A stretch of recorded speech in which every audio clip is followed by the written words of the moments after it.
السلام علیکم دوستوں، کہا جاتا ہے کہ پہلے فرشتے انسانوں کے لیے استغفار کیا کرتے تھے اور اللہ پاک سے انسانوں کی مغفرت کے لیے دعا کرتے تھے۔ ایک دفعہ اللہ پاک نے آسمان کے سارے دروازے کھول دیے تو ملائکہ نے زمین کی طرف جھانکا۔ جب زمین میں دیکھا تو لوگ گناہوں میں مبتلا تھے، کوئی چوری چکاری کر رہا تھا تو کوئی زنا و سود میں مبتلا تھا، تو کوئی نشہ تماشا کر رہا تھا تو کوئی غیبت میں مبتلا تھا۔ تو ملائکہ کو بہت برا لگا، جن انسانوں کے لیے اللہ پاک نے دنیا بنائی، اتنی ساری نعمتیں دی، صرف عبادت کا ان کو پابند کیا تھا، بجائے عبادت کرنے کے یہ گناہوں میں مبتلا ہیں۔ ویڈیو میں آگے بڑھنے سے پہلے دوستو آپ سے گزارش ہے کہ چینل کو لائک، سبسکرائب اور شیئر کرنا نہ بھولیں، شکریہ۔ جب ملائکہ نے یہ سب دیکھا تو انہوں نے اللہ پاک سے کہا، یا رب ذوالجلال، یہ لوگ اس قابل نہیں ہیں کہ ہم ان کے لیے استغفار کریں، یہ تیری نعمتوں کا یہ صلہ دے رہے ہیں، ہم آج کے بعد ان کے لیے استغفار نہیں کریں گے۔ تو اللہ پاک نے فرمایا، میں چونکہ ان سے حجاب میں ہوں، میری ذات ان سے حجاب میں ہے، اس لیے یہ کیفیت پیدا ہو جاتی ہے۔ تو جب اللہ پاک ان سے حجاب میں ہے تو یہ حالت پیدا ہو جاتی ہے اور وہ انسان گناہ میں مبتلا ہو جاتے ہیں۔ تم چونکہ میری ساری قدرت اپنی آنکھوں سے دیکھتے ہو، تم مجھ سے حجاب میں نہیں ہو، میری ہیبت اور دبدبہ قائم ہے، اس لیے تم کسی مادی گناہ میں مبتلا نہیں ہوتے۔ لیکن فرشتوں کے دل کو اطمینان و تسلی نہیں ہوئی۔ فرشتوں نے کہا، اللہ، انسانوں کو آپ کی نعمتوں کی قدر کرنی چاہیے، یہ دیکھو گناہوں بدکاریوں میں مبتلا ہے۔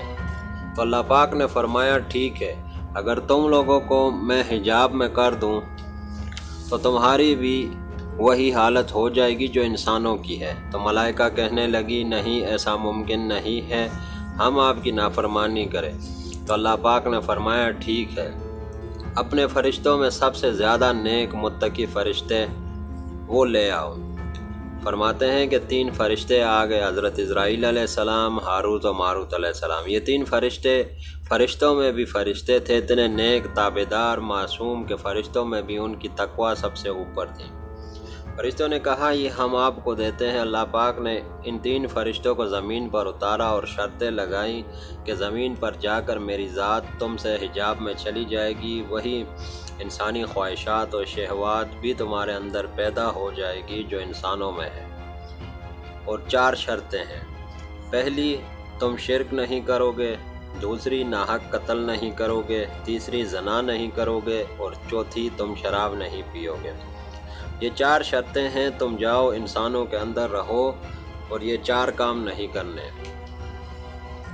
انسانوں کے درمیان عدل و انصاف کے ساتھ فیصلے کرو۔ اللہ پاک نے انہیں جادو کا علم بھی سکھا دیا اور کہا، جاؤ وہاں انسانوں کو جادو بھی سکھاؤ، لیکن اس سے پہلے لوگوں کو بتاؤ یہ جادوگری اچھی چیز نہیں ہے، یہ مت سیکھو، یہ نقصان کی چیز ہے۔ کیونکہ اللہ پاک معجزے اور جادو میں فرق واضح کرنا چاہتے تھے، اس لیے فرشتوں کو جادو بھی سکھایا تاکہ انسانوں کو بعد میں انبیاء کے معجزوں اور جادو میں فرق سمجھ آ جائے۔ اب یہ تینوں فرشتے نیچے آ گئے۔ ہوا یہ کہ حضرت عزرائیل علیہ السلام کے دل میں ایک مرتبہ شہوانی کیفیات پیدا ہوئی۔ فوراً انہوں نے اللہ سے استغفار کیا اور کہا، یا اللہ، میں نہیں رہ سکتا یہاں، مجھے اوپر بلا لے، میں یہ شرطیں نہیں نبھا سکتا، کیونکہ میں تو ابھی یہاں آیا ہوں، کچھ دن ہوئے ہیں، میرے اندر گناہ کرنے والی شہوتیں بھڑکتی ہیں۔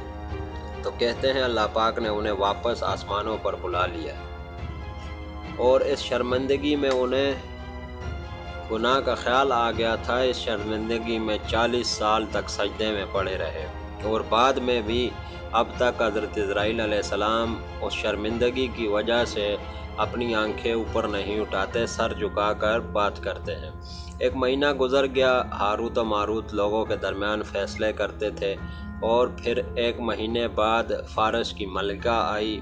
کیا حسن و جمال تھا اس کا اپنے شوہر کے ساتھ کوئی جھگڑا تھا، اپنے تنازع کا فیصلہ کروانے آئی۔ اب جب فرشتوں نے اس کے حسن و جمال کو دیکھا تو ان کے اندر وہی انسانی کیفیات ظاہر ہوئی، تو اس کی انہوں نے ساز باز کر کے کوشش کی کہ یہ ہماری خواہش کو پورا کرے۔ اس نے کہا ایسے نہیں، میری ایک شرط ہے۔ ہاروت و ماروت نے پوچھا کیا شرط ہے؟ اس نے کہا میرا ایک بت ہے، اس کو سجدہ کرو۔ انہوں نے کہا نہیں نہیں، یہ تو ہم نے اللہ سے کمٹمنٹ کی ہے، شرک نہیں کریں گے۔ ٹھیک ہے، پھر وہ عورت چلی گئی۔ اب یہ لوگوں کے درمیان عدل و انصاف کے کاموں میں لگ گئے۔ پھر کچھ عرصہ بعد وہ پھر آئی، پھر انہوں نے اسے ساز باز کر کے جنسی خواہش پورا کرنے کا مطالبہ کیا۔ اس نے کہا میری شرط ہے، پہلے تم میرے شوہر کو قتل کرو، اس کو راستے سے ہٹاؤ، پھر تمہارا کام ہو جائے گا۔ انہوں نے کہا نہیں، قتل تو ہم نہیں کریں گے۔ وہ پھر چلی گئی۔ اب ان بیچاروں کے دماغ میں اسی کے خیالات صبح و شام آتے رہے کہ یار کیسے خواہش پوری کر لی جائے اس عورت سے۔ تیسری مرتبہ وہ پھر آئی، اس نے اپنا مدعا رکھا، بات ختم ہو گئی۔ انہوں نے پھر اپنی خواہش ظاہر کی۔ اس نے پھر کہا میری شرط ہے۔ کیا شرط ہے؟ اس نے کہا شراب پی لو، اگر تم لوگ شراب پیو گے تو پھر میں راضی ہوں۔ اب ان دونوں نے آپس میں مشورہ کیا کہ شراب تو معمولی چیز ہے، شرک اور قتل کے مقابلے میں، پی لیتے ہیں۔ یہ لوگ اس کی شرط مان گئے اور اس کے گھر چلے گئے۔ شراب پی لینے کے بعد جیسے ہی شراب پی لی، آپے سے باہر ہو گئے، مدہوش ہو گئے۔ اس نے انہیں اپنے شوہر کی طرف متوجہ کر دیا، انہوں نے اس کے شوہر کو قتل کر دیا۔ پھر اپنا بت سامنے رکھا، انہوں نے مدہوشی کی حالت میں بت کو سجدہ بھی کر لیا اور اس کے بعد اسے عورت کے ساتھ زنا بھی کر لیا۔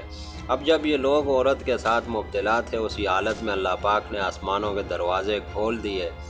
جن فرشتوں نے انسانوں کے لیے استغفار روکا تھا، اللہ نے ان فرشتوں سے کہا دیکھو تمہارے متقی فرشتے کیا گل کھلا رہے ہیں۔ جب فرشتوں نے ہاروت و ماروت کو اس حالت میں دیکھا تو شرمندہ ہوئے۔ اللہ نے فرمایا میں نے تم سے کہا تھا کہ میں انسانوں کو نظر نہیں آتا، اس لیے ان سے کوتاہیاں ہو جاتی ہیں۔ تم لوگ ہاتھ ہلکا رکھو، انسانوں کے لیے استغفار کرتے رہو، اگر تمہیں بھی نظر نہ ہو تو تمہاری بھی یہی حالت ہو۔ کہا جاتا ہے کہ اس کے بعد فرشتوں نے دوبارہ انسانوں کے لیے استغفار شروع کیا اور بہت شرمندہ ہوئے، کہنے لگے اتنی جلدی تو انسان نہیں بہکتا جتنی جلدی ہمارے یہ فرشتے ہو کر صرف انسانی خواہشات آ گئی اور بہک گئے۔ اب جب یہ دو فرشتے ہاروت و ماروت ہوش میں آئے، تھوڑا سا نشہ اترا تو بہت شرمندہ ہوئے، کیونکہ ہوتا یہ تھا کہ یہ فرشتے سارا دن انسانوں میں رہتے اور رات کو آسمانوں پر چلے جاتے۔ اللہ نے ان کو اسم اعظم سکھایا ہوا تھا، وہ پڑھ کر آسمانوں پر چلے جاتے تھے۔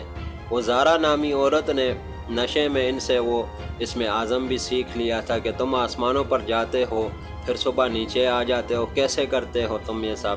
کیا طاقت ہے، کیا راز ہے اس کا؟ تو نشے کی حالت میں موج میں وہ بھی سکھا دیا اس کو۔ پھر زارا نے اسم اعظم پڑھا اور وہ آسمانوں پر چلی گئی۔ روایات میں آتا ہے جو ستارہ زہرہ ہے یہ وہی زہرہ ہے، اللہ نے اس کو ستارہ بنا کر وہاں متعین کر دیا۔ اب بعد میں انہوں نے وہ اسم اعظم پڑھ کر جانے کی کوشش کی تو ان سے ان کے پروں میں وہ طاقت ہی ختم ہو گئی تھی، بار بار گر جاتے تھے۔ اب اللہ سے دعا کی تو پتہ چلا کہ اللہ تو ناراض ہے، تم لوگوں نے یہ کیا حرکت کی؟ تو پھر یہ حضرت ادریس علیہ السلام کا زمانہ تھا، یہ ان کے پاس گئے کہ ہمارے لیے مغفرت کی دعا کریں۔ تو اللہ پاک نے حضرت ادریس علیہ السلام سے فرمایا ان سے کہو دنیاوی عذاب چاہیے یا آخرت کا؟ تھے تو فرشتے جانتے تھے آخرت کا عذاب کبھی ختم نہیں ہوگا اور دنیا فانی ہے اور دنیا ختم ہو جائے گی ایک دن، تو کہا دنیا میں ہی عذاب دے دیں۔ اللہ پاک نے ادریس علیہ السلام سے فرمایا کہ ان کو بابل کے شہر عراق میں ایک آگ کا کنواں ہے، اس میں الٹا لٹکا دو، اور ان کو تو آج تک ہاروت و ماروت اس کنویں میں لٹکے ہوئے ہیں اور قیامت تک اس میں لٹکے رہیں گے۔ دوستو امید کرتا ہوں آپ کو ہماری یہ ویڈیو پسند آئی ہوگی۔ ہمیں سپورٹ کرنے کے لیے ہمارے چینل کو سبسکرائب کرنا نہ بھولیں۔ شکریہ۔